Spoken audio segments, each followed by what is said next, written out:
और आपको बताएं कि पंजाब में अमनो अमान की सूरत हाल बरकरार रखने के लिए दफ़ा 144 नाफिज और महकमा दाखिला पंजाब में सूबे भर में दफ़ा 144 नाफिज करने का नोटिफिकेशन जारी कर दिया गया है।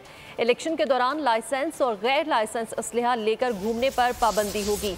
नोटिफिकेशन इलेक्शन कमीशन के ज़ाब्ते अखलाक की खिलाफ वर्जी पर मुकदमा दर्ज किए जाएंगे। इसी पर मजीद बात करेंगे। हमें ज्वाइन किया है फातिमा शराजी ने। फातिमा शराजी, महकमा दाखिला पंजाब में सुबह भर में दफ़ा 144 नाफिज करने का नोटिफिकेशन जारी कर दिया गया है।